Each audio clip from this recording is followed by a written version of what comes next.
Hey guys, welcome to the Alex Podcast Network. Today we have my friend, and to support his podcast, we have Sith. Welcome, Sith. Hello, everyone. Good to see you. Welcome from Virginia. Alex, how are you, my friend? Good to see you.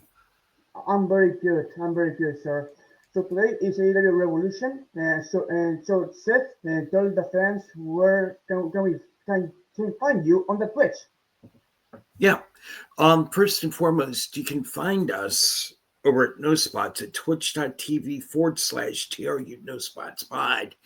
And tonight, on the day that we're recording this, which is on a Sunday, my partner and I, Champ, will be live doing live stream reactions tonight to AEW Revolution, which ironically, when Alex contacted me, he's just like, dude, Sith, what if John Cena went to AEW for his farewell tour? And I'm like, oh, because he put that in the chat last night for No Spots. And I was just like, oh, that's intriguing.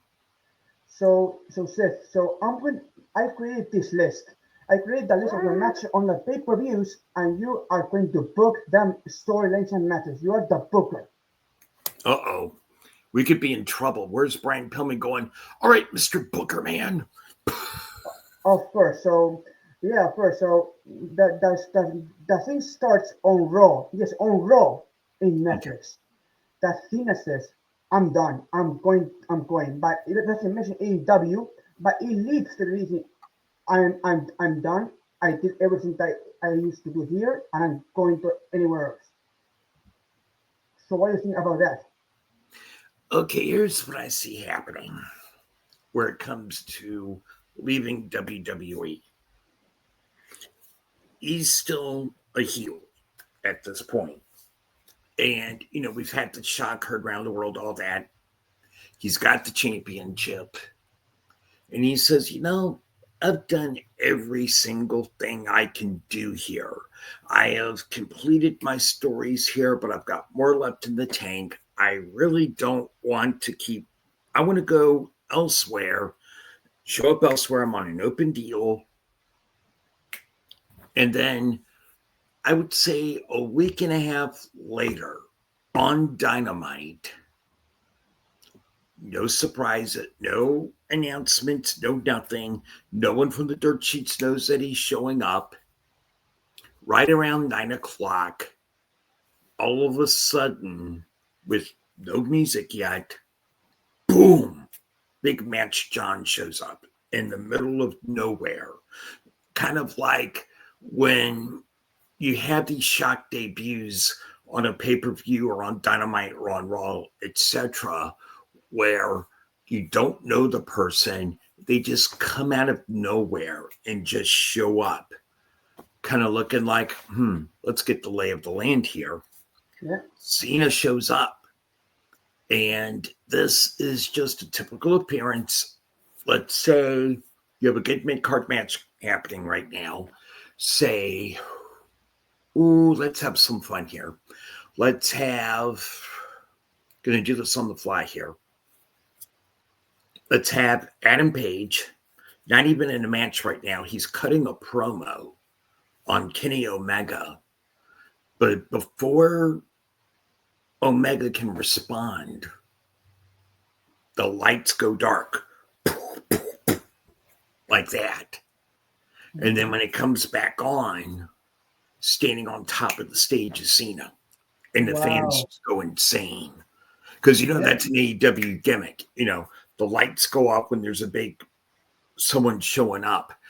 And their big gimmick is when the lights go off, you're anticipating something either in the ring or on the stage, someone showing up that's big. Well, I wouldn't even announce it to Fightful or PW or anybody. I would just have Cena show up unannounced. Okay. Yeah. Okay, so this is the first storyline that I want you to book. Based from Grand Slam Australia. And the match I want to do with him is versus Kyle Fletcher. Oh, okay. have a question while I'm booking this. Are we going to let Cena go undefeated, or can he take a couple of sneaky L's here? Because this is going to be pretty wicked. No, Because with Fletcher, as you know, he's yeah, in the Don Callis family right now. But he also has a history with the United Empire, which is stable in New Japan Pro Wrestling, mainly, that he was a part of until he broke away and joined the Don Callis family recently. So what I have happening here is Cena versus Fletcher, but to protect Fletcher in the loss, one of his former stablemates in the United Empire shows up. No, I'm going outside the box here. Great Khan shows up to make sure that Cena gets over. Great Khan or Jeff Cobb or someone like that, someone who's in the United Empire at the same time that Kyle Fletcher was in, comes in, that's separate from AEW, but it's someone to make sure that the shenanigans of Don Callis family doesn't happen. The lights go off, and standing in Cena's corner is either Great Khan or TJP or someone along those lines from the United Empire. And all of a sudden it shows that even though Cena's not affiliated with the United Empire, he's got backing, so that way the Callis family can't get away with their shenanigans and to protect Fletcher and the loss to Cena. Oh yeah, very good booking right there, Seth. So after this comes from Australia in Revolution in the Crypto.com Arena, as a Staples Center, the next Farewell 2 match of Cena is against Cruz House Swerve Strickland. Oh, here's where Cena takes an L, but it's not without devious intent, though, because for everyone who's been watching AEW of late, as we all know, right now Swerve is in a program with Ricochet. Yeah. And Ricochet's really pissed off right now because Ricochet right now, he is pissed off right now. He's even more pissed after Wednesday night. For those who missed it, Wednesday night, they were doing the contract signing. And yeah, Swerve went there, mentioned his wife. Okay. I mean, Alex, that went downright personal, okay? You don't. That's one of the taboos in pro wrestling that was shattered Wednesday night. You never bring up someone's family. You know, we saw that back in the 90s with Bret Hart and Shawn Michaels when Shawn went deeply personal with Bret Hart with the Sunny Days thing, which caused issues. Well, this wasn't that type of thing, but Ricochet's feeling rather salty right now.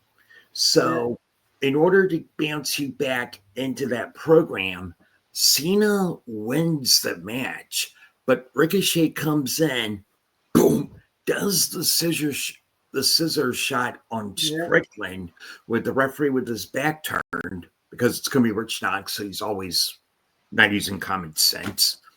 And yeah, Cena wins. Okay, so after this, as Dynasty,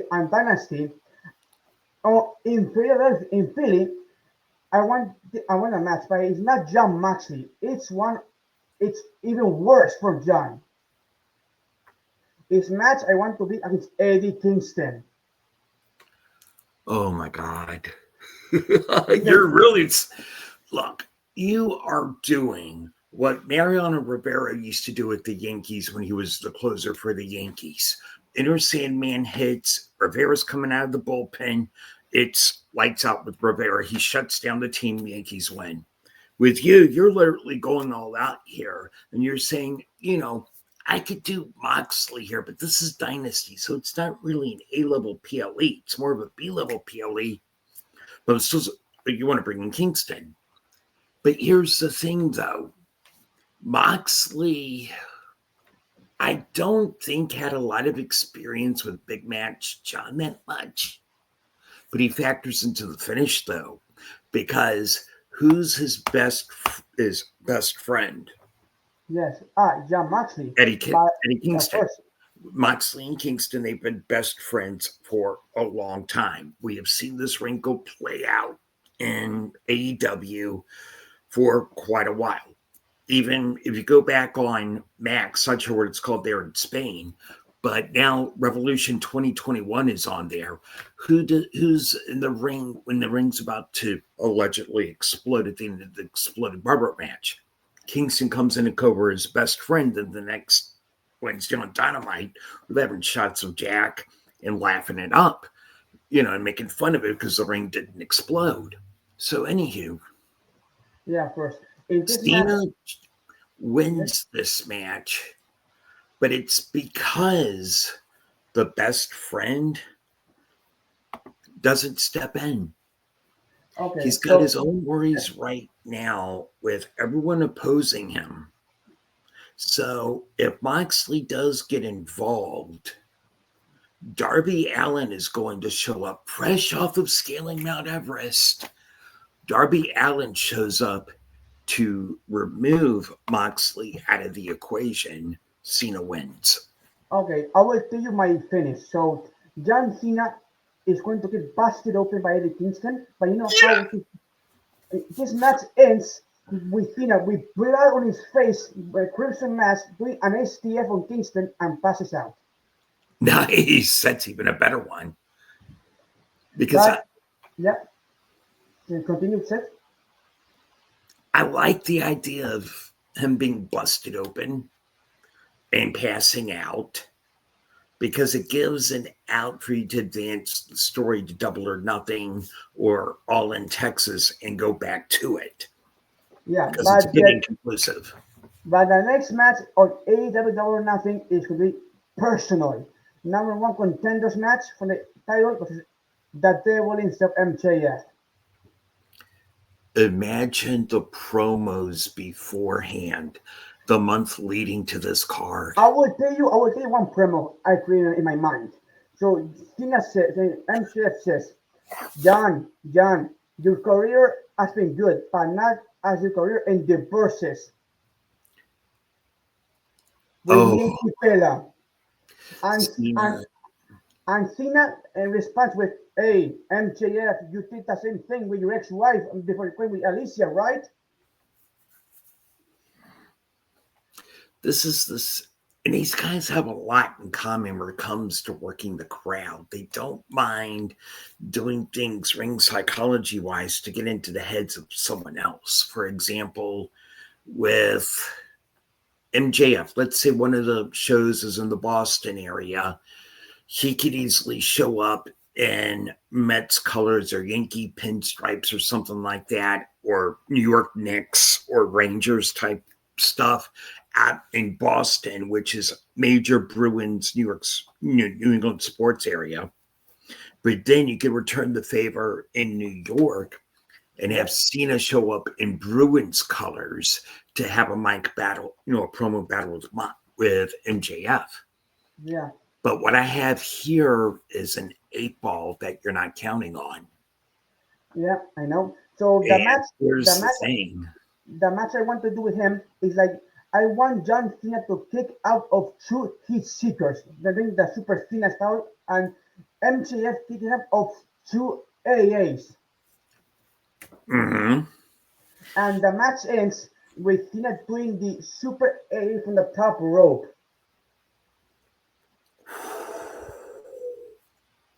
That would put MJF massively over, kicking out of 2 AAs like that. Yeah. And I would do something even more to heighten up the mood even more. MJF does not win via the salt of the earth. No. Because you know how you're not protecting the AA. Well, we're not going to protect the salt of the earth either. Also, I want John Cena, but MJF to do the same thing CM Punk did, I think, 14 years ago, and Paulo drives Cena on the mat. What I would do in that case to make him pass out is, even though it's going to happen, the Dynamite ring. When the ref isn't looking, yes, of course. Boom, knock him out, put him in That salt of the earth. The ref turns around and John's out. But my booking is this. MJF knocks Cena with a lemon ring, and for the first time in history, someone kicks out of that super Cena style. Ooh. Better yet, he hits all 5 moves of doom and someone kicks out. Yeah, All 5 yeah. moves. I mean, we have been told to believe after all these years, and my God, it's been years, the 5 moves of doom. No one kicks out after the 5 moves of doom. What if MJF does it? It would shock the hell out of everybody in that stadium, in that I arena. know. Yeah. Also, I want to do one promo from MJF. So, also, I want MJF to remember Cena that he almost got fired in that saying that your doctor of thugonomics gimmick saved you, but if you didn't, you are dead and buried.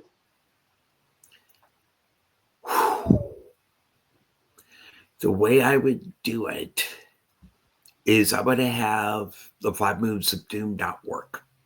No.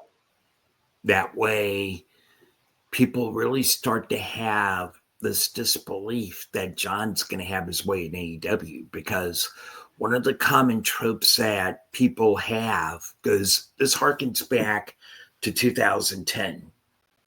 And one of the things that's going to get mentioned in the promo battles by MJF in this scenario, when they're promoing back and forth, is back in 2010, you had a chance to put a villainous stable over, but you had to get your way, politic your way, and say, no, I have to go over.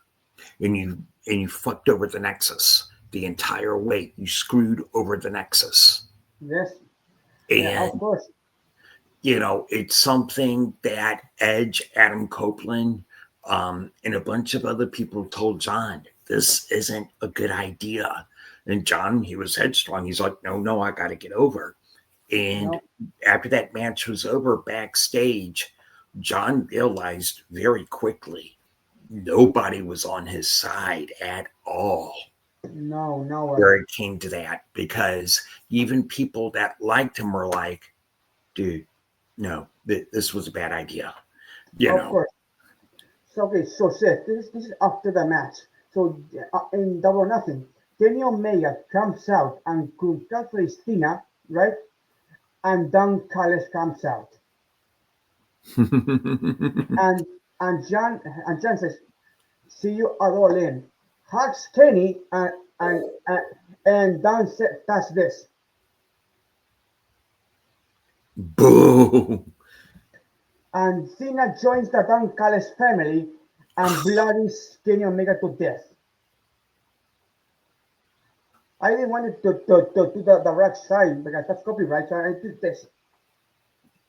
That reminds me a lot of the signal that Batista used, which he was referenced actually by TJP earlier today on New Japan Pro Wrestling's show for the New Japan Cup Day 2, where Batista was deciding which contract to do for WrestleMania back in 2005, 21. And he's doing this, but he does that and he turns, except in this case, Cena's joining the Callis family, which means a lot of protection for Cena going into All In Texas. Okay, so the show ends like this. So Don keeps John the screwdriver and does this, and also an STF with a chain or with barbed wire or a chain like of the World Life Persona. I would do barbed wire, mainly because the screwdriver thing has become a bit of a gimmick for the Callis family. Barbed wire is something that if you were to break open with barbed wire Kenny Omega, Yes. and Cena does it at the hands of John Cena joining the Don Callis family, closing off Double or Nothing with that, John would automatically be more despised then than he was turning on Cody back at Elimination Chamber a week ago. And even worse, and even, it goes on the ring. outside the ring and does this to a kid. Oh, Yes, that's why in AEW you can do this, but in WWE you can't. well, you can because it's after a match, so anything goes. You're trying to hook. At this point, you're closing out the show and you're trying to close out your show to get people to tune into Dynamite Collision for the next several weeks to go into All in Texas, Yeah, which is going to be pretty wild to do because that's going to be a show that is in July. July 12th.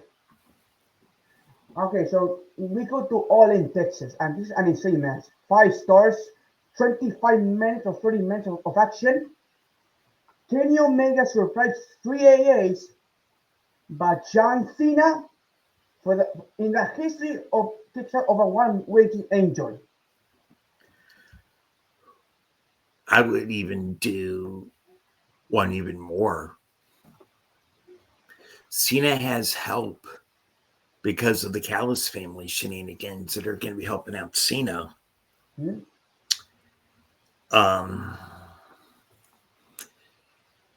He kicks out of Osprey's finisher, the Hidden Blade, Yeah, as well. And when people realize, oh shit, One Winged Angel and the Hidden Blade, neither kept Cena down, then Cena, I think, is going to wear down Kenny after the finishers don't work. yeah, And while the Cows family distracts the ref, because you know they're going to distract the ref at some point, yeah, Cena's going to get out a barbed wire wrapped screwdriver,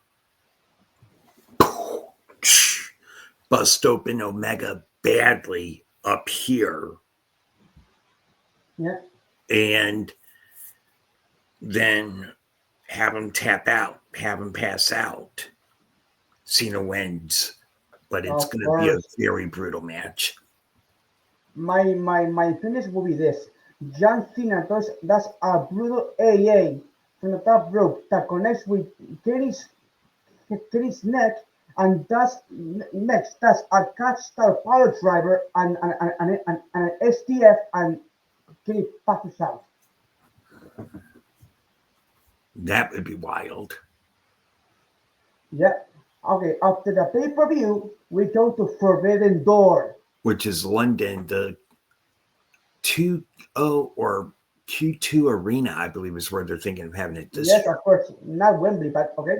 So Yeah. the opponent for Cena is history making. You know why? It's Cena versus Tanahashi. You're going after my president of New Japan Pro Wrestling to be on Cena's retirement. That would be epic. Because Because to my knowledge, they have never faced. Tanahashi is also doing a retirement tour. The two are facing in the retirement tours. Mm-hmm. The So two retirement tours meeting head to head here. yeah, How would I book this? Well, you know, there's going to be some shenanigans involved. And here's where you start saying, oh, God, here we go. It's not going to be so much the Don Callis family that interferes in this match, but it's going to be a sub-faction that you know I don't like at all. I despise them. Evil is showing up with House of Torture to fuck things up. And Tanahashi loses to Cena in this battle of the ages because House of Torture comes in about 3/4 of the way through, wrecks shit up, and just, you yeah, know, it's of House. course, of course. After Forbidden Door in All Out in Chicago, as always, we have John Cena defend his title to Samoa Joe. I like that. But I still like the idea that you have of having Tanahashi and Cena both doing their retirement tours this year. And Tanahashi's really been doing a good job on his tour, putting everybody over in those matches. If people haven't seen him yet, he's been doing a really good job of it. Yeah, of course. The catch is that when Tanahashi retires, he's going to be full-fledged president of New Japan Pro Wrestling. He'll be focused on that after Wrestle Kingdom 20 next year. Whereas Cena, well, he's going back to Hollywood. He's doing his thing here. Of course. After this, at Wrestle Dream, a match that I love because it's from Anthony Noki, Mm-hmm. I'm going to put it against Will Ospreay. And Ospreay is going to be out for blood for what happened earlier in the year. Yes. That you built this one perfectly because Ospreay, rightfully so, after being on the shelf and doing stories over here, what I see happening is Cena thinks he's escaped Ospreay at All Out. He thinks. But he wins his match. Cena wins his match at All Out in Chicago. And then lights go out. Who's right behind him when the lights come back on? It's Will Ospreay. And Ospreay hits hits the Stormbreaker on him. And he says, "You, me, Wrestle Dream," slams down the mic and walks out. And the fans go insane. Yeah. Because they're realizing, these guys are going to meet again. And this time, the shenanigans of the Callis family won't matter because I'm going to book this in a way that they won't get involved much. Ospreay Cena 2 in a steel cage match. Yeah, of course. Okay, I want this in a steel cage. And let's have some fun. Let's have an homage to Lethal Lockdown in TNA. Have it in a nice steel cage with the weapons inside the ring. Okay, so this match ends. I want this match to end with a super A from the top of the cage. That would work. And Ospreay doesn't kick out, but John Cena is slowly turning face because he says, "I respect you," but he walks away angry. You know what I'm saying? But in the next pay-per-view, Cena loses the title at Full Gear. Yep. Versus Hangman Adam Page. Oh, my Virginia boy. For those who don't know, I live in Virginia. So is Adam Page. So I call him my Virginia boy quite a bit. The way I see this happening, Cena loses after a couple, like 3 dead eyes, and then 3 buckshot lariats in succession to take. This is going to be like David taking down Goliath. And I want Adam Page to say, "I'm sorry, I love you, I'm buckshot lariat." Yeah. Yes. It's like that classic thing from Shawn Michaels to Ric Flair. "I love you. I'm sorry." Boom. Sweet chin music. And after that, we got Don Callis getting angry at Cena, and he slaps him like Andre the Giant to Bobby Heenan. And John Cena just, and that's the Ooh, yeah. And then I'll give him a 5-knuckle shuffle just for good measure. Yeah. And also, and the final match of John Cena in this run, John Cena picks the youngest to pull over. It's not Daniel Garcia, but it's Darby Allin. Oh, God. You're talking about this World's End where... In Boston, where you and I, we've just gone through Christmas. We're in that lull between Christmas and New Year's. You're asking me on Twitter and on No Spots, Sith, or you can go see any good movies this holiday, type deal. And I tell you yes or no, type deal. And here we have Darby Allin versus John Cena. Cena's retirement match, if you will, to finish off the retirement tour. And yeah, if Darby Allin wasn't AEW World Champion, this is where he becomes world champion at the end of the year. Because Cena will do something that he should have done back in 2010, and that's put the younger guy over on his way out the door. He knows that this is his last match. He knows that in order to go out honorably, if you will, as a vet, that you have to put him over. Yep. And this is going to be one where you won't have a lot of weapons used,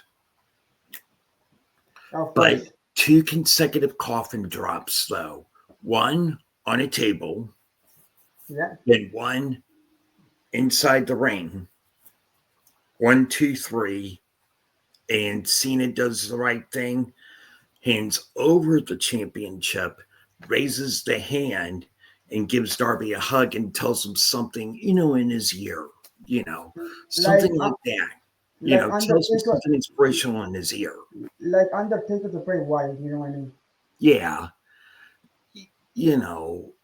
Cena has a chance to right the wrongs here.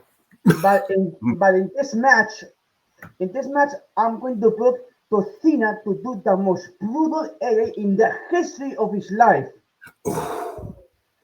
And because I want Cena to on the top rope, and Cena does the on the apron of the ring.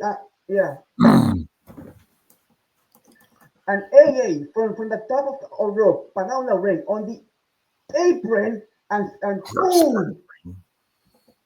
And that makes Darby look like a monster doing that bump for Cena.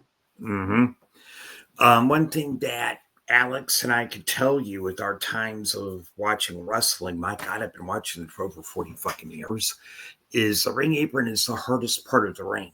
Now, with WWE, TNA, and AEW, you have a little bit of padding on the ring apron to help conceal it a little bit. But on those indie rings, so there is no padding with the ring apron. So your body's connecting with whatever's there, whether it be wood or steel. Boom, like that. And brother, that's going to hurt, but it's going to put Darby Allin so massively over, though. Okay, yeah, of course it is. But Darby only wins. Cena retires, right?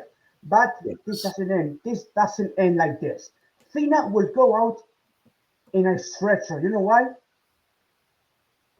Because I want a young wrestler to make a statement by taking out Cena forever. You know who it is? Who? Josh Alexander.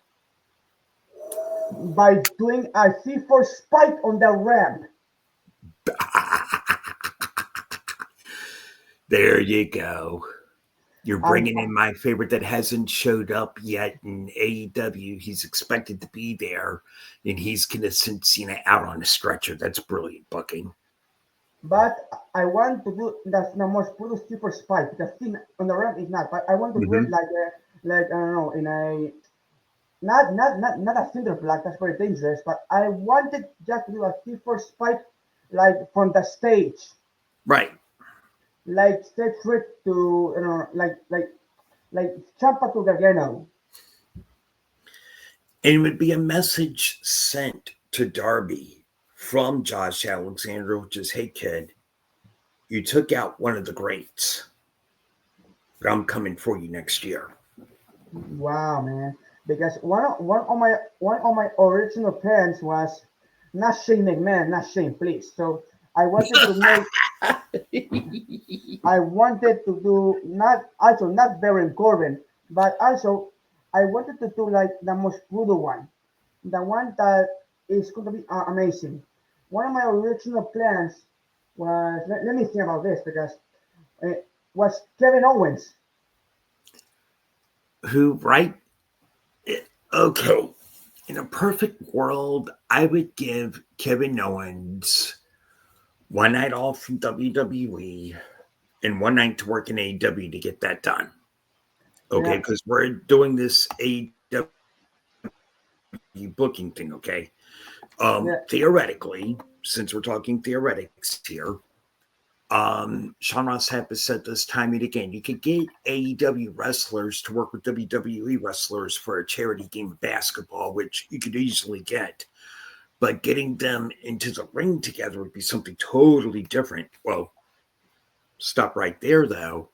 One night only, KO has a chance to come over to AEW to do a hit on Cena as revenge of sorts, because he could look at it, KO could look at it as all the times you came back, WrestleManias and all this stuff, you took the spotlight from me. Okay, I know. Wow, what a booking that was, right? Man, what a bookings. So right now, Seth, like I want you to do two predictions. One for Revolution and one for WrestleMania, if you're down. So I will give you the matches. First, the eight main tag team match, Arsenal with Daniel Garcia and the Undisputed Kingdom versus Shane Taylor Promotions. Who wins the match in the 0 hour? Garcia versus whom again?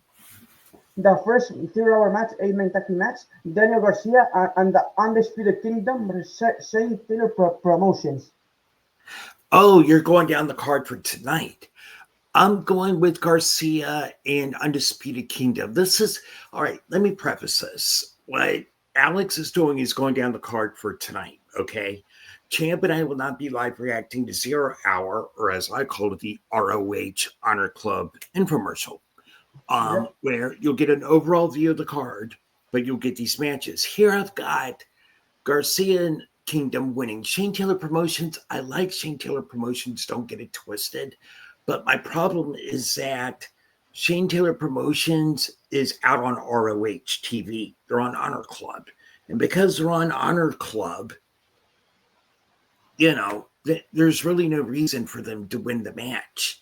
So I'm going with Garcia and Undisputed Kingdom here. The next match is this one. Commander and Hologram versus Lee Jackson and Blake Christian. Commander wins this. And Hologram. Commander. Lee Johnson and Blake Christian versus Commander and Hologram. I'm going with the Luchas here. I'm going with Commander and Hologram. Now, I've really gotten to like Hologram. If you've seen Hologram's entrance, it's very much a lot like what Sin Cara did back when Sin Cara debuted in the WWE back in the 2010s. Hologram's a lot of fun to watch. Matter of fact, he was on Collision last night, and he had a really good match last night. I think him and Commander win this one. It's going to be a good match. It's going to be good. This would be a good teaser to tease people to whet your appetite to watch Collision, because that's where Hologram usually is on Collision. So this is kind of to whet your appetite to go, what are you doing Saturday night? Why don't you watch Collision? Watch Hologram. Okay. But the next match is, oh my God, I don't know what the hell this is, but it's Chris Jericho versus Gravity. Oh, brother. Why? This match, I thought Jericho said, hey, Gravity, is that Neville? No, Jericho's Gravity. This match was announced last night. And when that got announced, I said, well, thank the good Lord it's on 0 hours, so it won't sour me and Champ tonight on the main card. Alex, hopefully you'll join us for live reactions tonight to the main card, because that's going to be a lot of fun. But anywho, back to what I was saying. Jericho wins here. This is a... Look, I get that talks are in flux with ROH possibly getting a TV deal and all that. But this learning tree thing, this is one of the few times with creative where Jericho hasn't hit. And it's really sad because 9 times out of 10, the guy hits. This just hasn't hit with me, bro. I don't know.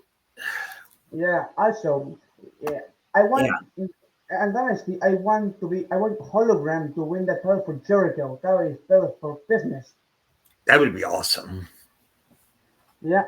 And the next match, I think you need to watch this match. It's Big Boom AJ and Orange and Mark Briscoe versus Johnny TV and X7 Collection. I'm going with Big Boom AJ and Conglomeration. this sucks for my guys MXM because I love MXM collection a lot. Yeah. Those guys are awesome. I love Johnny, Johnny TV, John Morrison, Johnny Nitro, Johnny Impact. You know him. He's a great guy. But this is going to be more so just a match to throw people together. Like, again, it's a go watch this on Honor Club deal. Also, bonus question.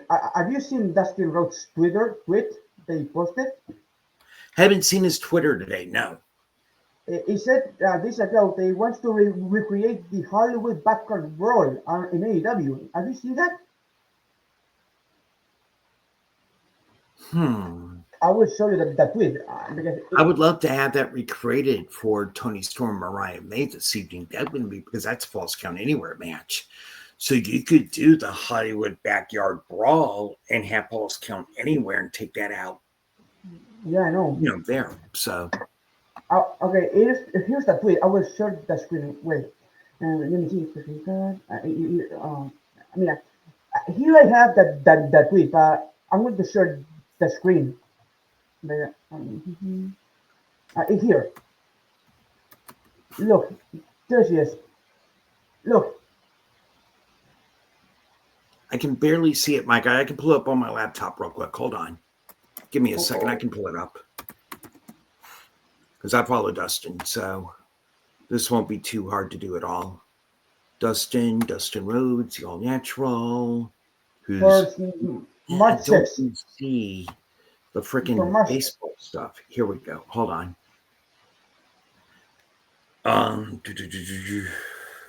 It's from 6th of March. Oh, okay. So this was a couple of days ago then. And congratulations to Dustin. He's going to be a grandpa again. Wow.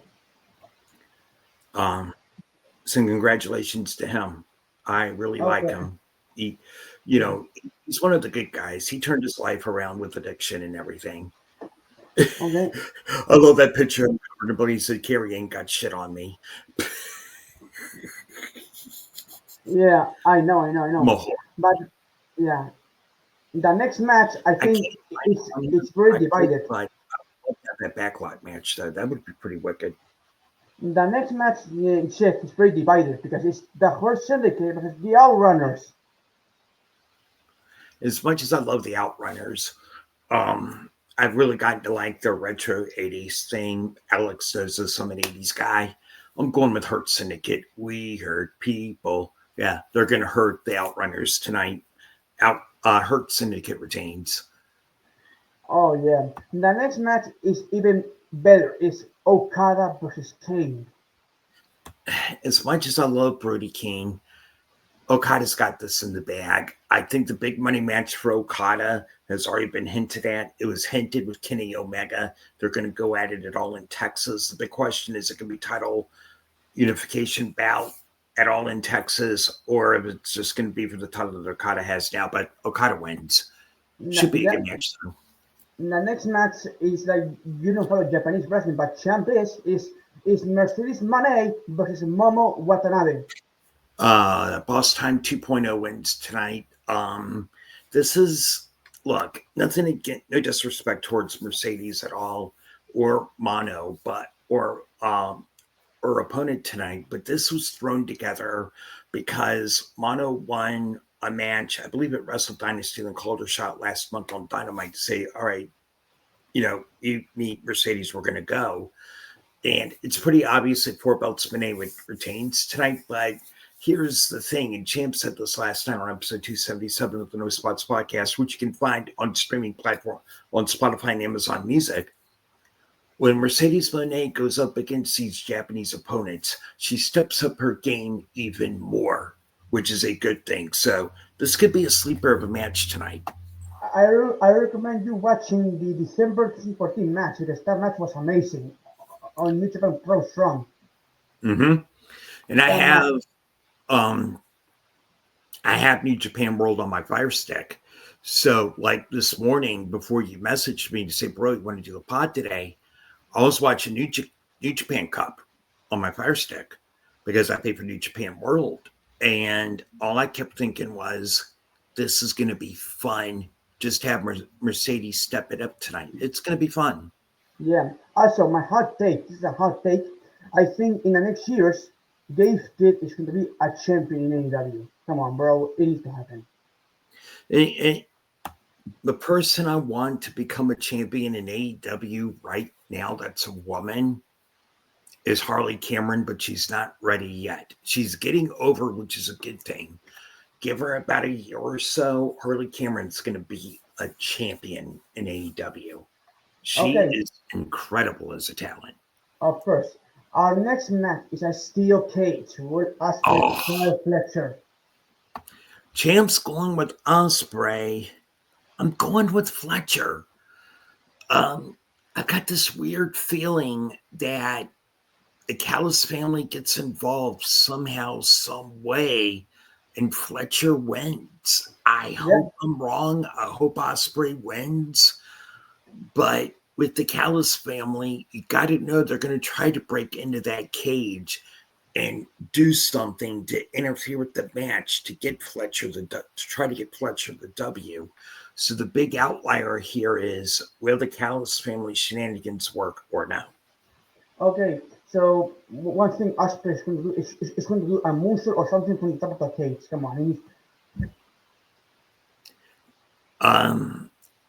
We're on Swerve Ricochet singles match, right, for the contender? Or are we still on Yes. the cage match? No, I meant that Osprey is going to do something from the top of the cage. You know what I would love for him to do? The What? hidden blade from the top of the cage. Holy shit. If he does that, yeah, of course, in code, he'll be checking on Kyle to make sure Kyle's okay. But if you finish off with a hidden blade on top of the steel cage, Osprey's got it. I think if he does that, it's going to be on the top 1-2 alongside Alex Skipper. Mm-hmm. Alex Skipper is number one in the history. Come on. Our next match is Swerve versus Ricochet. But my thing is going to be this. Ricochet wins because Samantha Irvin debuts. Ooh, I did not see that coming, but And she could very well do it. She could Samantha very debuts well change it up, though. and Nana turns heel as well. I have Swerve winning, but if that happens tonight, if Samantha Irvin debuts tonight, I am going to call you out on the pod tonight, and I'm going to say Alex was right. So there you go. Our next match is the match of the night, I believe, is Kenny Omega Takeshita. Kenny Omega and Takeshita. This is going to be a banger. Here's where Champ and I disagree. Again, he's got Kenny Omega winning. I've got Takeshita. But this is a case where no matter which way you go, win or lose, this is going to be a epic match. These guys have faced off before. They're going to face off again. Oh, this is going to be fun. I think But I'm going with Takeshita, but Osprey could very well win it tonight. I think this match ends like this.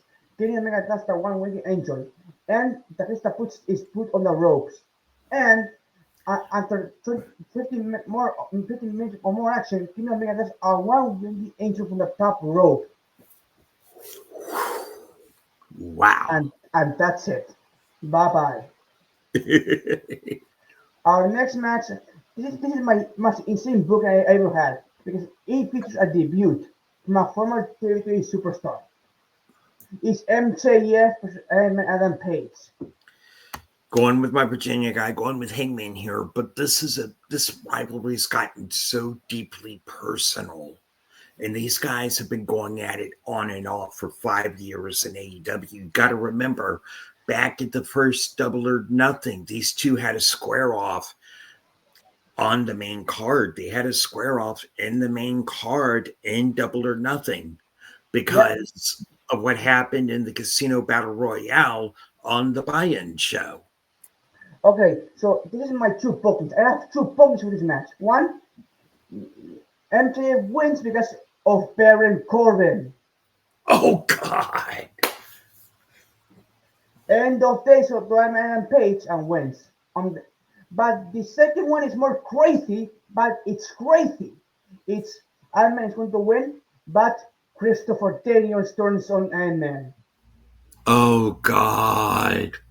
The fallen angel goes evil with MJF. Oh, man. Oh, I would love for both of those one of both to happen. Alex, you're going to be watching our stream tonight, so I'm sure you'll be there. But if any of that happens, you're getting a shout out because we're having it documented here on the pod that you're predicting this stuff, that Baron Corbin debuts in AEW under his new name, whatever it is, I can't remember, or Christopher Daniels turning on Page. Oh, God. Okay, our next match it's not a main event, it's Moxley versus Cope. It's Mox. As much as I like Adam Copeland and I respect him a lot, Moxley's walking out with the title. I think. But you want to know my crazy booking? Is that Cope wins, but Jay White turns on Cope and Christian cashes in. There you go. That would be smart because you have to go back to that program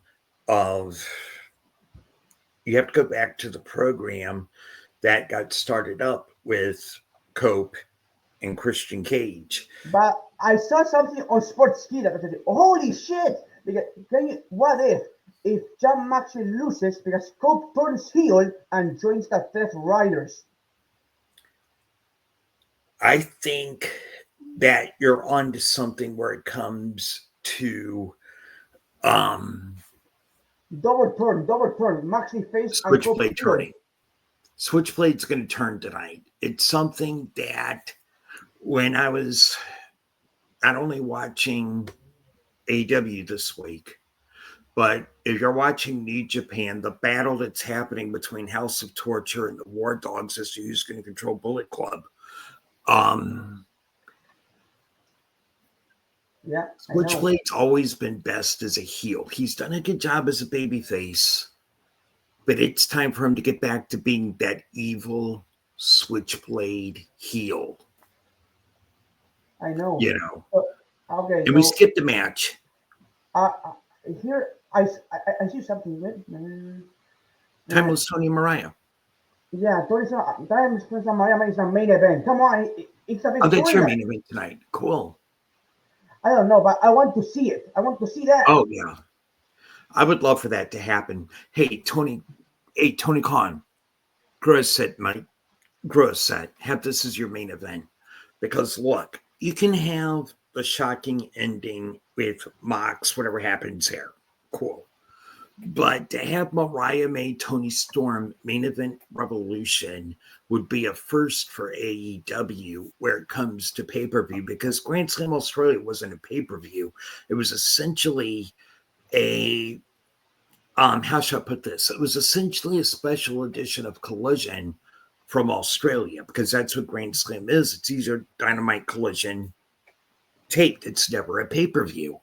Yeah. To have these two women main event the pay-per-view would be huge. Of course. And I've got Timeless winning, and there will be blood. Oh my God. In a shocking twist after the match, Luther breaks Tony's heart. What? Luther breaks Tony's heart after the match and goes to the Glamour, Mariah May. Wait, after winning? Yes. Wait, how is that happening? So because deep down, Luther's always been diabolical. Yeah, Luther.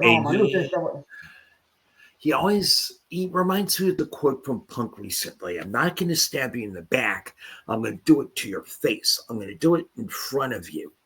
So while you're celebrating your win and, oh, it's so beautiful, Timeless wins, lights go out. So it's not the partner, it's the death dealer, right?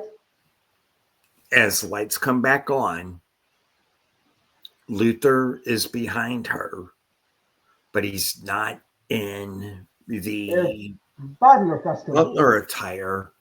He's back in that evil look when he was in the initial the Nightmare test Collective. version. So what it does? The woman from hell and the death fear. That's perfect. Mm-hmm. I take So him back as one of the Nightmare Collective. yeah, I go back to the Nightmare version of Luther. That is just diabolical. And he props up Mariah, aligns with Mariah, and Mariah's not done with a yeah. spike. Boom!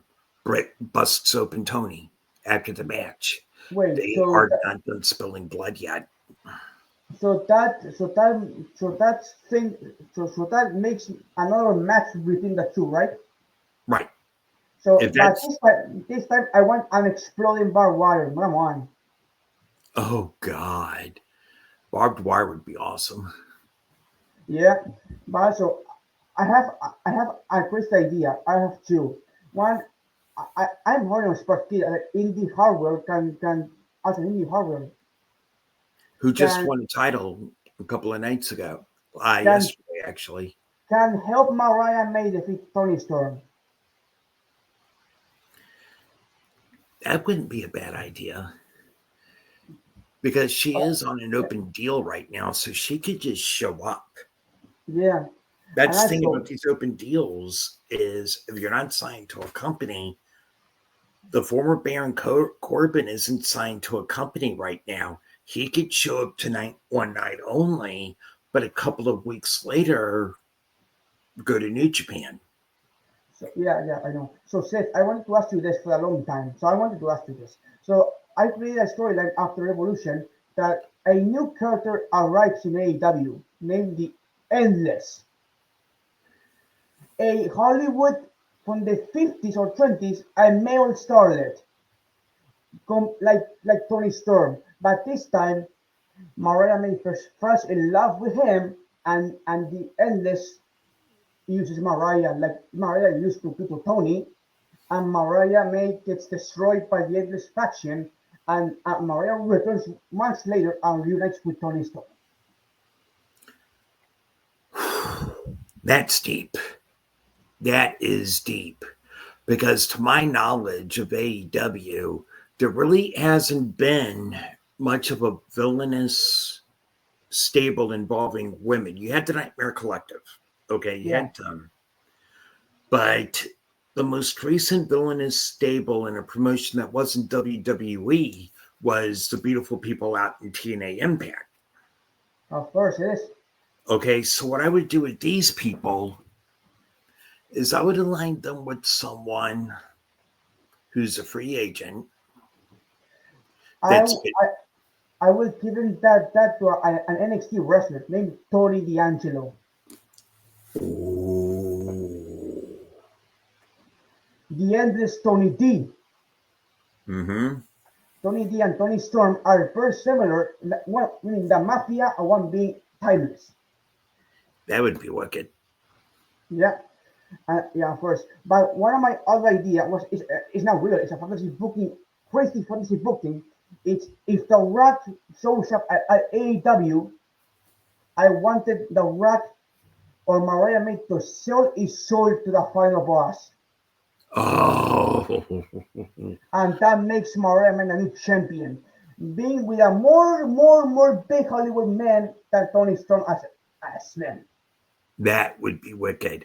Mind you, that's extremely way off the map booking Yeah, because we know that, you know, Rock is a diehard WWE lifer. He's not going of course, anywhere. of course. Um, but we also know, though, that Rock could send somebody out there that he knows that's been under his wing, that's a free agent that could go do and be under Mariah's thing. And I'm not saying Shane, no. Please, No, no. look. I get that he had a meeting with Tony. He got ghosted, whatever the fuck. I know that he took a picture with the Bucks at the airport, and Mercedes and him are tight, but no shame, no. Okay, That so that that shark has jumped. We've jumped that shark. No more. okay, Um, so yeah. So Seth, I wanted to ask you this because in ChatGPT I created an ending for Revolution. But my thing with a wrestler that passed away 2 years ago that we perfect for this. You know who it is? Bray Wyatt ending the show. You know how? how? So I will read it. And like the Bray Wyatt does is Extreme Rules return, but not in the arena. It does it in a cinematic way, and it does it in the Hollywood Walk of Fame. Ooh. He enters the theater. Here's the theater of the substance, the film, and there's the puppets, disgusting puppets going for the theater. There is like references to the substance, and after leaving the theater, there's a door in the theater alongside the Wallowy Walk of Fame. He opens closely, blue light, and Bray Wyatt comes out with a lantern on the theater of Hollywood and says, "I'm here," and that's it. The way I would book an ending tonight, and this is not going to happen because he signed to TNA. Tell your listeners who my president is where it comes to pro wrestling. He's in TNA, Mustafa Ali. Of course, I would have lights go off. Mox thinks he's in the clear, right? He's got the Death Riders. He's won, right? yeah. Oh But my the God! lights come back. Oh my God! John Mustafa Ali calls John Dictator John because John Maxley, Dictator John because the clinic of Mustafa Ali is like that, right? Come on. He shows up with his little Secret Service, Yeah. and he gets the mic and he goes, John, Or I Dictator haven't John. forgotten, old friend. I'm here for you. And the show cuts off right there. Okay. I want a cliffhanger moment that makes you want to tune in, whether it be on Max, HBO Max, TBS, whatever the fuck on Wednesday nights. I want you to be able to tune in and wonder, wait a minute, what did Mustafa Ali mean by John, I'm here for you? Is it, am I here to join the Death Riders and I'm providing you protection? Or I've got someone waiting in the wings to come after your title.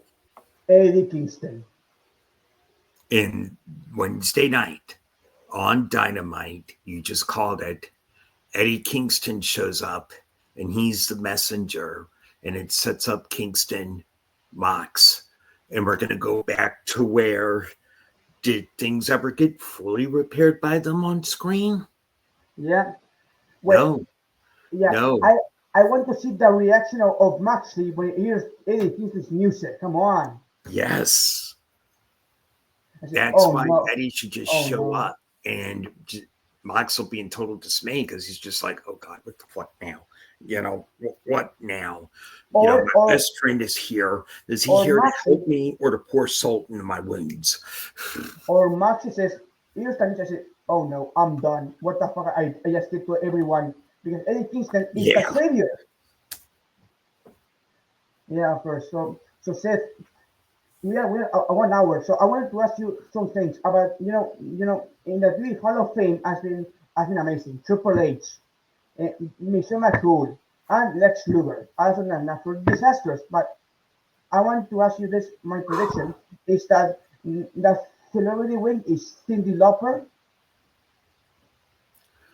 I think that with Lex Luger in, I think the natural disasters will probably get into earthquake, typhoon / tugboat. Trips isn't done cooking for the next year or two. Okay. Because what we're starting to see is with Lex, you got to remember little trivia for you guys and gals here that are listening here. Who repaired the bridge between Vince McMahon and Bruno Sammartino? Triple H. Correct, sir. Who repaired the bridge? Several bridges, really, that With Vince burned. It was Trips. It was Paul Levesque. like Paul Chip Levesque Jarrett. respects the business and the history of the business. He knows that certain things happen here and there and whatnot. Yeah. Next year, Demolition. or the year after, I think you're going to have Miss Elizabeth get into the Hall of Fame. Also, Demolition. Demolition's getting in next year of all fails. They're getting in next year. I could see it highlighted with Cena. But then with them would be X and Smash, Demolition, not Crush. Yeah. Not Crush. Hot take. Next year is not Cena. Next year is Bray Wyatt because Cena wants to have. Yeah, right. Cena wanted Bray reportedly done in New Orleans. That makes sense. But the year following, your two headliners, Cena and Miss Elizabeth. Okay, so one in that I want to see. Come on, it's time. It's Regal. Yes. Regal definitely needs to be in. You could go back and watch his stuff on, well, with you it'd be Netflix. For me here it'd be Peacock. But his matches in WCW, even though he had his issues at the time with substances and alcohol, he still could go. And he was this masterclass guy whoever he worked with, he tried to teach you something while he was in the ring. Okay. You had the Al Snow approach. We're going to be working together, you and I. Every night that we work together, I want you to learn something from when we work together.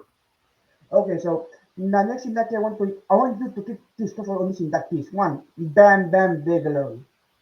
He needs to get in. I have absolved him of any guilt over what happened at WrestleMania 11 with Lawrence Taylor. That was just Vince, doing this number to everybody. Okay, yes. But he's one of those big, strong, brutal big men that I'm sorry that he died and everything, but he was a big man that the diving headbutt was a thing because of him. And the head that was tattooed. Oh my God, man. Okay, so Seth, this nationality is like because in 2025 there's a DLC of who? New Jack, come on, New Jack is on the game. If you're not gonna do New Jack, Bad News Brown. Oh yeah. No. Bad News Brown. He's a guy that before New Jack, he was the guy who was unapologetically African American and an absolute badass. And he always got the short end of the stick because he knew he was in the WWF at the time where it was Hogan, Warrior, everybody else. Okay. And he went through a lot of crap, but something that he said in a shoot interview while he was still alive, he said, working with Vince Sr., you knew exactly, because he never lied to the boys. No. And he also said about Hulk Hogan, he said when Hulk Hogan was in Japan and he was in the AWA, he was one of the boys back then. But when we went to the WWF and got hooked up with Vince, he said, slowly but surely, Hulk's reputation being one of the boys, that went away. Okay, so So Seth, this is a new two more. So Ken Shamrock definitely needs to be in. The guy popularized having MMA worked in to the WWF, along with Steve Blackman. Yeah. And he's already a TNA Hall of Famer. I'm sure Paul Levesque gave him a call and worked out whatever bridges needed to be mended. I'm sure Ken Shamrock would probably get in. And number one that needs to be in immediately is Psycho Seth. Yeah. And that's another one where I wish he was still alive so Trips could mend that bridge with him personally, Yeah, I know. to talk to him, say, Sid, really want you to get in. But if I were him, I would talk to his family, talk to his widow, talk to his kids and say, look, it's a long time coming. I know things were messed up with my father-in-law, but please, we need to bring in Sid into the Hall of Fame. Yeah, About the only one I would say no to right now, which breaks my heart because right now and yeah, it's really sad because his widow holds a grudge against Vince for what happened. Owen Hart needs to get in too. yeah. I remember in that Mark Henry Friday in the Hall of Fame being beating that Owen. We rewatched, if you will, a pay-per-view when Champ and I were doing our retro rewatches, and we rewatched the iconic Hell in a Cell match, where I think is the very first one. It was Bad Blood from '97 because it was right before Bad Blood won for last year, and it was so difficult to watch that card because of what happened that day when Brian Pillman's body was found dead. And he's another one that should be in the Hall of Fame easily as Brian Pillman. But if you sit down and you watch the body language of everybody involved with that card, everybody, once word got out to the guys in the back that Brian was dead, you could tell a lot of those guys were there for the fans, but they would much rather not been there. Yeah, yeah. Okay, so I watched a video. I think years ago that said 10 people that should never be in a Hall of Fame. I have three names. I have one being Vince. Never, never, never. Come on, No, never, no. never. He'll get in, but no. After he dies.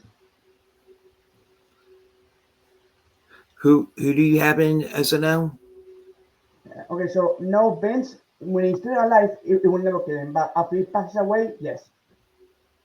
Yeah, after he passes away, yes. But with all the legal things happening right now, it's a lot like Brock Lesnar right now. You Yeah, don't bring in Brock right now, and you don't bring in Vince with all and this legal stuff and happening. that is hilarious because Vince created this. He created the Hall of Fame. It's own creation. Yes, the company was his vision. I admit that, but Yeah, I all of know, it right? takes a back seat to all the legal issues right now. Okay, number two is this is a funny one. You will laugh at this. It's Alberto Del Rio. No, I wouldn't Never. have him in regardless, living Yeah, no, or never, dead. never, Because never. although he was a really good talent, when you go through the grinder of assault and get accusations of abuse and whatnot, this guy was lucky that AAA Lucha Libre picked him up Yeah, no, because before they picked him up, he couldn't fill a fucking gymnasium. yeah. Okay, so this is a funny one. That it was a no, fuck you. It's Jim Cornette. I cannot look. I'm going to say something that's going to be a bit of a take here that people will like or dislike. He's playing the same character that he's played for over 40 years. Yeah, I He's know. just doing it now on a couple of podcasts. Yeah, Um, if you go back and you watch the shoot interviews of what he's said, and they're all on YouTube, you'll see that it's the same Jim Cornette. It's the same guy. It's the same guy that in the Attitude Era was cutting promos on WWF TV and making you go, oh man, this is wild. And it's the same guy that back in the 80s was pushing buttons. I yeah, mean, he one time said that someone could be Madonna's next husband, and that sent someone off to go. They're Christian names, you know. yeah. Cornette, I think, will get in at some point, but Of that's course. going to be a hard sell for some people that are diehard indie wrestling fans because they're going to be like, oh God, not this fucker. But if they would go back and watch his stuff from the 80s and 90s, they'll realize, wait a minute, he's still doing a gimmick from 40 years ago. Okay, so this one is good because you said about bridges. How about King Kong Bundy? He's known for one big thing, and it wasn't his fault, and it wasn't Hulk Hogan's fault either. And that was the debacle that is WrestleMania 2. Yeah, first. But I think now with Triple H on church, he can do it. Triple H, I think, might get him in because look, the biggest issue I had, and I've rewatched WrestleMania 2 a few times in my adult life. I was 12 when it happened. Oh God, I'm showing my age here. One of the biggest problems was it was in 3 separate locations. You had Long Island, outside of Chicago, then LA. Yes. Okay. And that was one of the bigger problems, even on closed circuit, how I saw it the first time, was it was in 3 locations. And the broadcasting and the matches really didn't come together fully until the LA matches. Yeah, I know. And by then, when you get to that part, brother, I'm just exhausted after watching Chicago and Long Island. Now you want me to sit through this? The cage match is really good. But sadly for King Kong Bundy, that's the thing working against him is everyone knows that match at WrestleMania 2 with the blue steel cage, and they don't remember anything else about the guy. Yeah, I know. So, okay, so the next ones are A2, Jack Tunney and Dynamite Kid. Jack Tunney should definitely be in. He popularized. You look at the on-screen characters you have now, these on-screen general managers, Jack Tunney is your standard for that. Jack Tunney, was the butt of jokes. I had my way, if not for Tunney, type deal. But Jack Tunney popularized that thing, the on-screen authority figure that you have now. Dynamite Kid, again, it has to deal with his personal issues. Yeah, I know. With Tunney, I could probably overlook it because he wasn't involved in a lot of dark scandals that I know of. Yeah. But Dynamite Kid's that guy where it's like, just like with the British Bulldog, SummerSlam 92, which is a hell of a card. What a lot of people don't know, Bret Hart had to carry that entire match because Bulldog had gotten high all night the night before. He partied all night, came in, still recovering from partying all night. Bret had to walk him through the whole fucking match. With Dynamite Kid, he had his personal demons. He was a really good wrestler, though. And I think the thing that with the trademark thing also hurts him too. Trademarking Dynamite Kid, I think also might hurt him a bit too. Because you don't throw your partner under the bus like that. Okay, so I know. So Seth, the last one. I know this is an easy answer. The man that will never go because if the world ends, it will never go. You know who it is? Who? Benoit. Say again? The man that will never go. If the world ends in apocalypse, it will never go is Chris Benoit. Yeah. That whole crime scene ruined it. And it's like what I've said. I believe in CTE. I've had concussions before. They are not fun. But it does not excuse the fact that this guy killed 2 people, then killed himself, and was diabolical enough to have an answering machine recording done after the fact, after he had killed his wife and son. Yeah, it's very hard. If it weren't for that, if he had just died of an accidental overdose, he would be in. But no. And WrestleMania 20 wouldn't be known as the lost WrestleMania that no one wants to remember because of the ending. But if not for that crime scene, he'd get in. But that crime scene and what we learned after that, yeah, he's not getting in. As great as his career was, no. Also, and then And I'm going Sith. to give you a quickie real quick because Yes. I have Champ's 0 hour picks. Okay, so very good. But also, I want to ask you, do you remember? Yes. Champ has Garcia and Kingdom winning. He has Okay. Commander and he's with us. He's got Commander and Hologram winning. He's got AJ Conglomeration and Jericho. We agree with his picks. Okay. I'm about to So post those on Facebook in a minute. So there you I go. want I wanted to ask you, do you remember the best match of Benoit? Because my favorite match of Benoit was Royal Rumble 2003 versus Kurt Angle. Masterclass, right? Say again? Do Had a you train go remember? by. Do you remember the masterclass that was Benoit and Kurt Angle at the Royal Rumble? No, not clearly. No. No, okay, so it was the Royal Rumble 2003, the match of the year.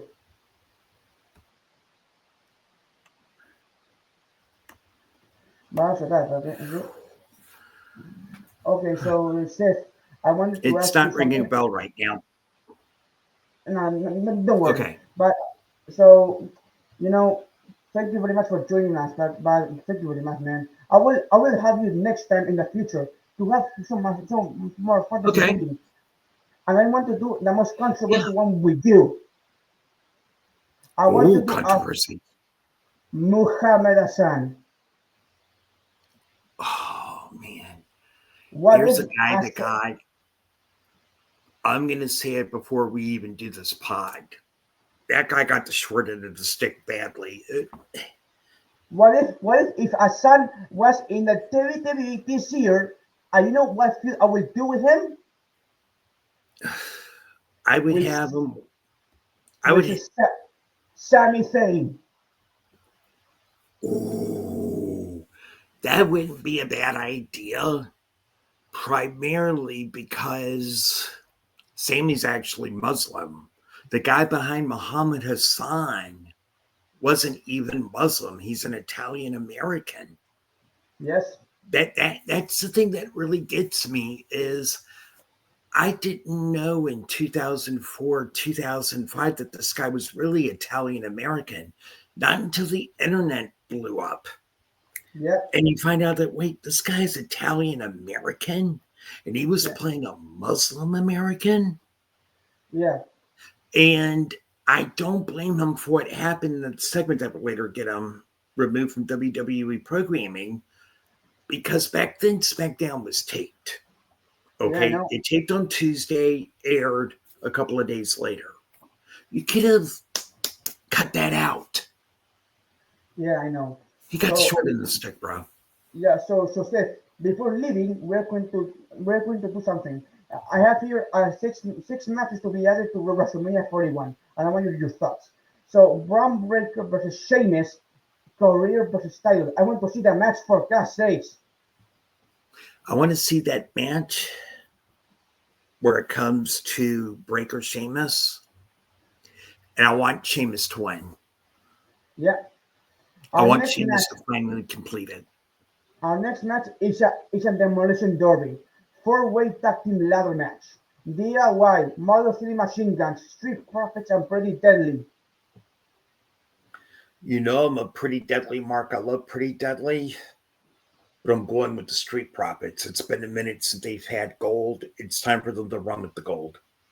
One match that is going to be announced is Owens Orton. And I I think think, here's where Sammy comes into play and I because think, Sammy's going to make sure that Orton wins. Randy Orton wins with a punt kick, Mm-hmm.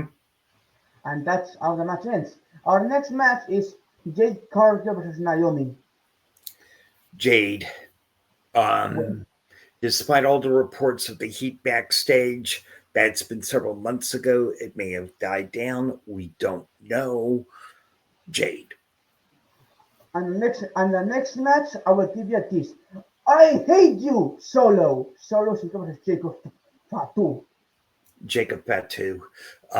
He's got that it factor. He's gonna make either a really awesome monster heel or a really awesome monster baby face. But people who never saw him in MLW, they are in for a treat here. Okay, my rookie of my match is LA Knight versus Aleister Black. Aleister Black. I know I said on the pod that it's time to bring back the U.S. title back to some sort of relevancy. I think after all this back and forth, I think Aleister Black becomes United States champion and hits a very long, healthy reign with it, and it restores the legitimacy of said title. Next is Io Sky versus Bianca versus, I think, Rhea. So you're going to do the triple threat route. I'm going with Io. I think here's the funny thing. Naomi costs Bianca the match. Yeah.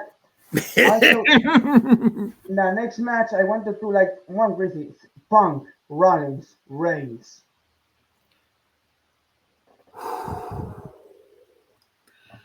This is a win-win-win scenario. Either way you book it.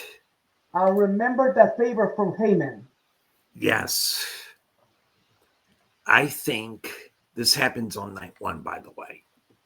Yeah. I think Punk wins. The favor, though,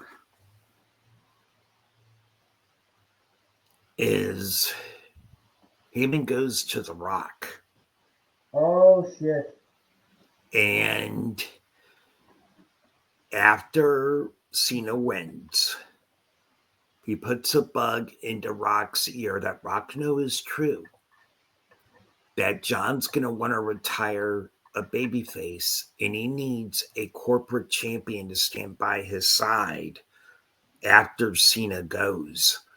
Yeah. So at SummerSlam, we get Punk as a heel, as corporate Punk, and he becomes the corporate champion. And we start to have that heel authority stable again, where The Rock's behind the scenes pulling the strings. But guess who the mouthpiece is for The Rock? Heyman. Yeah. I know.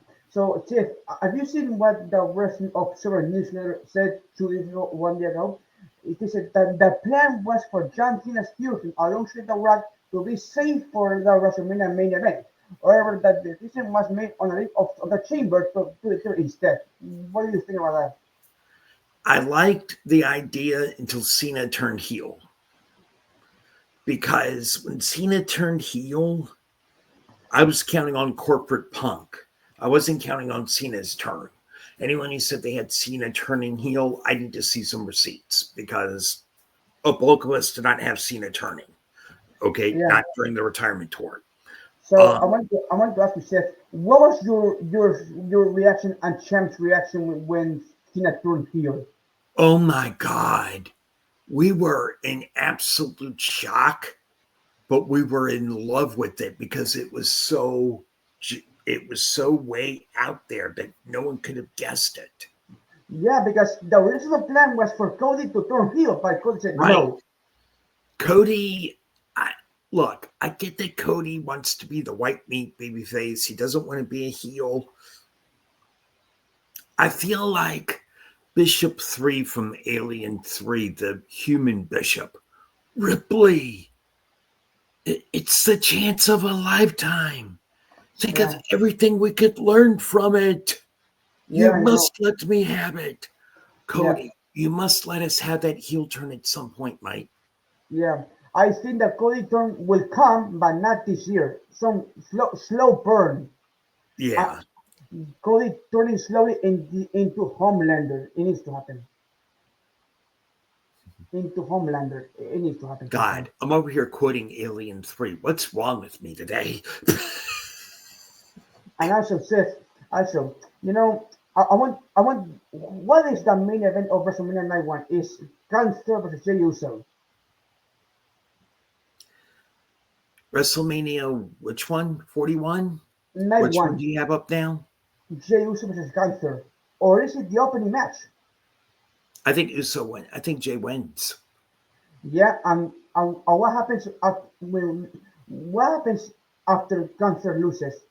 After Walter Gunther loses, he's going to have a problem because you know how they've been trying to turn him or Ludwig Kaiser babyface? Yeah, and that's what I meant. So Gunther then first stage is Fury to Kaiser, and Kaiser just turns face. I think Kaiser turns babyface. That or Walter turns babyface, one or the other, but we're going to finally get that dream program. And that match is safe for Clash in Paris. Yes. Because it's in Europe, and there are fans for Europe right there. Mm-hmm. And also, I forgot, Tiffany Stratton versus Charlotte. I'm going back and forth with this, so I'll probably change my mind a few more times before this actually happens. Right now, I'm leaning towards Stratton, and here's why. Yeah, she's got some wins under her belt, but with every win except for the one Elimination Chamber, who's been in there to knock her down a peg? It's been Charlotte. Yeah. So at some point with the booking, Trips has to cross over and make Stratton not look gullible as a babyface, look like a strong babyface to face up to this Goliath, if you will, in Charlotte Flair, or else everyone's going to say Charlotte wins. But to pull off the shocker, I think Stratton wins here. I know everyone's expecting number 15 for Charlotte. I'm saying not so fast. We got plenty of time for that. Tiffany Stratton. I want Tiffany to win, because if Charlotte wins, that Twitter AEW is going to be so fucking pissed. You think people are mad now with how the book, with how tickets are right now in Las Vegas and everything for the show? If Charlotte walks out with number 15, she's going to not have good heel heat, go away heat. The people are going to be pissed big time. Tired of this. And also, John Cena and Cody Rhodes as a main event, John Cena wins. I'm going, oh Lord. I'm going to go back and forth with this. But right now I've got Cena winning. I think Cena wins number 17. I think he gets the elusive number 17. I think that he is going to get 17. But I know. But so I know. But also, I wanted to ask you: does Penta wrestle at this Mania? Pentagon needs to wrestle there. Who needs to wrestle there that hasn't been announced yet? Penta. Okay, so I have my idea: being Rey Mysterio versus Dominic in a hair versus mask. Hair versus mask is something that we've been talking about for years. Yeah, for that, because oh my God. Yeah, I like the idea of that, though. I like the idea of hair versus mask, because and Dominic wins. Oh, that would be a good swerve. And Ray keeps his mask to Dom and retires. That wouldn't be a bad idea. Put his son over on the way out. Yeah, of course it is. So after this, we go. So what surprises you want to see on the Raw after Mania on Netflix? Raw after Mania. First, I would like to see Raw after Mania. Whoop that Trick! Come on. Trick needs to show up big time. And he will. Also, I need what NXT wrestler or Ms. Parker's coming in too. Over Femi doing a trial match.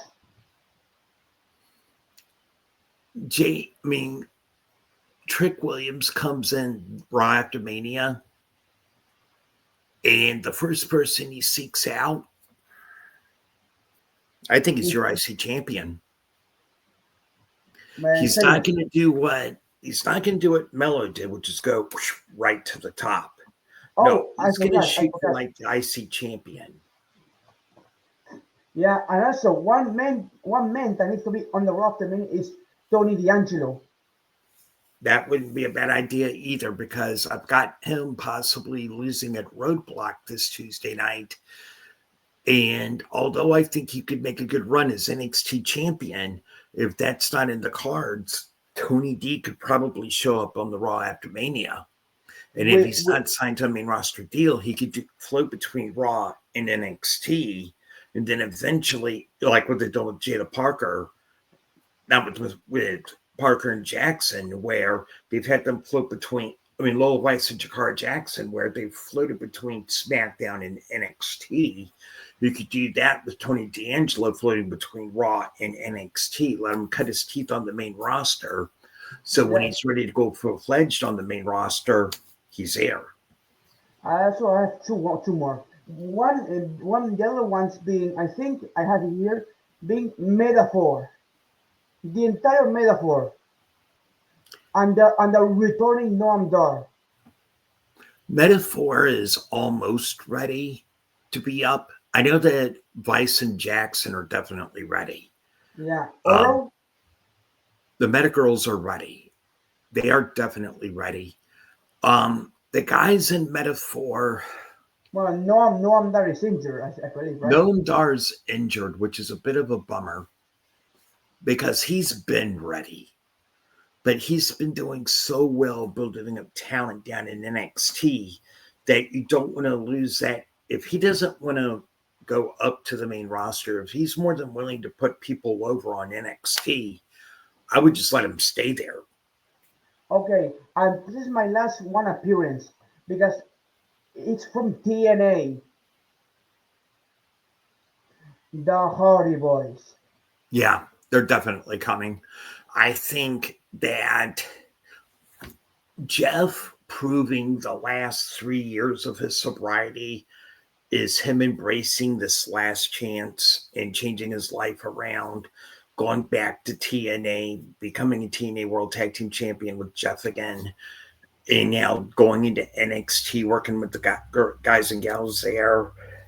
I think that that's going to happen, and I have one for you as well. Yeah, If not the Raw after Mania, the NXT after Stand and Deliver, Ace Austin shows up. yeah, wow, It yeah, is inevitable that Ace Austin joins the amount of people from TNA that go over to NXT for an excursion to have some fun with this partnership. yeah. So says before leaving, I have this idea because if Jeff Hardy goes to Raw, I want him to face Braun Breaker and he took the Oh best God. deal. Oh God. You're asking for two Southern boys to go at it. One's a meat guy, other one's an aerialist. Oh my God. Breaker's gonna be put over by Jeff. He is probably he's gonna learn a lot of stuff from Jeff Hardy in that program that you're proposing. And Jeff Hardy's a good guy. He's one of those guys that will try to work in with the talent to work to get people over. So he'll do that. Yeah. And he will, Also, the other match is the Hardys versus the Creed brothers. again, nothing could go wrong with that match at all, because you want the Creeds to get massively over. And right now, they're getting some reactions, right? But at the end of that match or the end of that series, the Hardys raising up the arms of the Creeds in an endorsement. Oh That's wait, an yeah. endorsement Okay, that so yeah. that the Creeds should not take lightly. Okay, so this is my after leaving. You know what happened? So Jasper announced Natalia on Bloodsport. You know, just announced Natalia for Bloodsport on Mania weekend. But there's one man left on the Bloodsport card, and that is my goat, mi muchacho, Chad Gable. Chad Gable, I think, is going to, but then his program with Pinto will be closed out. But he's going to have another problem, though. Yeah, because Ray Phoenix. yeah, of course. I want him to be on the Bloodsport card and I want him. I'm going to showcase this to Jasper Net. Chad Gable versus Zack Sabre Jr. in Bloodsport. Oh, and WWE doesn't mind their talent going over to GCW. So that's something that could feasibly work out.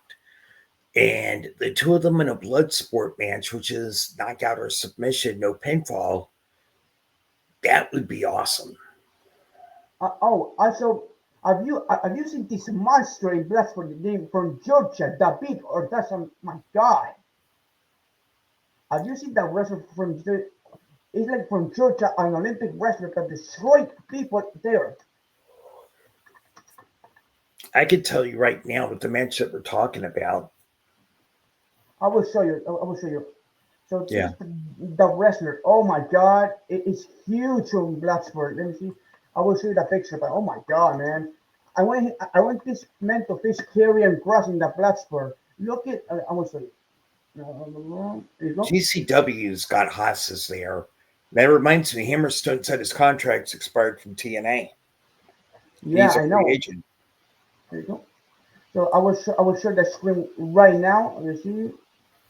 Oh my God, this man is amazing. This my God, look at this. This is David. Oh God. Oh God, that would be wicked. Yeah, Karrion Kross needs to face this man. This man with Kross, come on, is strong versus strong. Yes. And I've got one for you before I go. Yes, tell me, Seth. Hammerstone is a free agent. Yeah. He can go anywhere. GCW Bloodsport. Hammerstone versus Chad Gable. Who you got? Well, oh my God. I told you, my man. Also, one of my things I wanted to Chad Gable. I think Chad Gable versus Thatcher. I think they're going to have a technical masterpiece together. Or And or or Chad Gable versus Minoru Suzuki. as long, the thing about GCW that people don't get is that GCW, when you do the blood sport thing, it's a lot like NXT Underground in Yeah, MMA, where it's technical knockout or submission. There's no pinfalls or anything like that. yeah, So you really get to see a lot of technical grappling here that you're not going to see in, say, a House of Torture match. yeah. Of course, I'm able to leave. But my favorite match of WrestleMania weekend is the clusterfuck. The clusterfuck is amazing, One of and my I favorite. want and I want AEW to allow this to happen. Please, for love of God, if Timeless Tony Storm enters the clusterfuck, amazing, and faces Yoshihiko on the Invisible Man, or Truth. I don't know, but I want Timeless Tony Storm to be on the clusterfuck. What do you think of that? Tony Storm in the clusterfuck. That would be insane. That would be facing insane. facing the inflatable doll Yoshihiko. From Oh, that would be a match for the ages. I would watch it on paper. of Tony course, of Khan. course. Also, yeah, Tony that's Khan. it. Next year, Wrestle Dynasty. Book that match, please. Book, I book, beg of you. Book that for Tokyo next year. yeah, Book yeah, it. yeah. Book it. All right. Alex and I need this in our veins badly. Wait, The Rock. We need it in our veins, man. Of course. So thank you, Seth, Micah. What I showed us what this was, right? Yeah. You're talking about the live stream tonight, right? So Seth, I want you to keep your plugs. So your social media, your tweets, or everything you want. So your plugs. Okay, Alex, you've muted yourself, dude. Thank you very much, man. I know. Share Okay. your social. First Share and your. foremost, if you want to catch me and Champ, you can catch us on Spotify and Amazon Music at the No Spots Podcast. You Of can course. watch us there. You could also follow us on Twitch. It's free, twitch.tv/TruNoSpotsPod. As a matter of fact, tonight, here as we're recording this on Sunday night at 7:55 Eastern Time, Champ and I will be live with live reactions tonight to AEW Revolution, which is from LA, the Crypto Arena, home of the LA Lakers, home of the LA Lakers, I believe. Yeah. But yeah, they're going to be at the Crypto Arena tonight, and Champ and I are going to live reacting to the main card to that. And also, if you want more variety, not just wrestling, Sith's Basement is also available on Spotify. Okay, so now Seth, plug your Twitter, your Facebook. Alex, you're muted, big guy. What? So your Twitter, your Twitter and Instagram. I want you to plug your. You're muted, Alex. I can't hear you. Oh. Hey, man. And now? Oh, don't worry. Oh, my mic. No. So thank you for joining me, okay? Thank you for joining me. Gosh. Thank you for joining me, okay? Thank you.